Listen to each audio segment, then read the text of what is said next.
শেখ ফজলে শামস পরশ যুবলীগের চেয়ারম্যান হওয়ার পর তার স্ত্রী সুপ্রিম কোর্টের আইনজীবী নাহিদা সুলতানা জ্যোতি ক্ষমতার অপব্যবহার করে বিতর্কিত কর্মকাণ্ডের সঙ্গে যুক্ত হন। রাজনীতিতে অদৃশ্য নিয়ন্ত্রক হয়ে ওঠা জ্যোতি ম্যাডাম যুবলীগ নামে পরিচিত পান। যুবলীগের কেন্দ্রীয় কার্যালয়ে নিজের জন্য আলাদা কক্ষ দখল করে সারা দেশের জেলা উপজেলা কমিটি গঠনের নামে পদ বিক্রি, দখলবাজি ও চাঁদাবাজির সিন্ডিকেট গড়ে তোলেন। বিত্তশালীদের লক্ষ্য করে মোটা অঙ্কের অর্থ নিয়ে যুবলীগের বিভিন্ন পদ দেওয়ার প্রতিশ্রুতি দিতেন। কেউ কেউ প্রত্যাশিত পদ পেলেও অনেকে পদবঞ্চিত হয়েও টাকা ফেরত পাননি। টাকা ফেরত চাইলে মামলা, হুমকি, নির্যাতনের শিকার হতেন। জ্যোতির বিরুদ্ধে সুপ্রিম কোর্টে জামিন বাণিজ্যের অভিযোগ রয়েছে।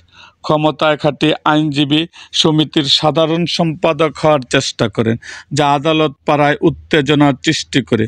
যুবলীগের নেতাকর্মীদের নিয়ে বিভিন্ন অপকর্ম করে সংগঠনের স্বার্থকে নিজের ব্যক্তিগত লাভের জন্য ব্যবহার করতেন তিনি। 2019 সালে শেখ ফজলে শামস পরশ যুবলীগের চেয়ারম্যান হওয়ার পর জ্যোতির উত্থান ঘটে। তার ক্ষমতায় অপব্যবহার ও দুর্নীতির ফলে সারা দেশে অসংখ্য অভিযোগ জমা পড়ে। কানাডা ও যুক্তরাষ্ট্রে অর্থ পাচারের অভিযোগে দুর্নীতি দমন কমিশন দুদক তার বিরুদ্ধে অনুসন্ধান শুরু করেছে। 2024 সালে দেশ ছেড়ে কানাডায় পাড়ি জমান জ্যোতি পরে যুক্তরাষ্ট্রের অবস্থান শুরু করে।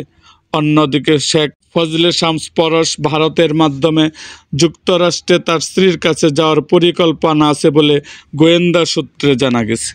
জ্যোতির এসব অপকর্মের কারণে তার স্বামী পরশকেও বিতর্কের মধ্যে পড়তে হয়। তার বিরুদ্ধে সারা দেশে মামলাও হয়েছে।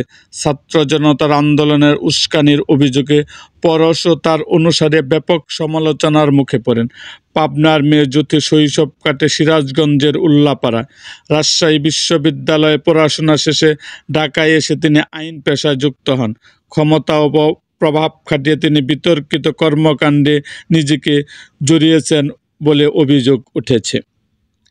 এরকম আরও ভিডিও পেতে এবং রাজনৈতিক অঙ্গনের নানা ঘটনা ও ইতিহাস জানতে আমাদের মুক্তাগাছার ইতিহাস মিডিয়া ইউটিউব চ্যানেলটিকে সাবস্ক্রাইব করুন এবং পাশে থাকা বেল আইকনটি বাজিয়ে দিন।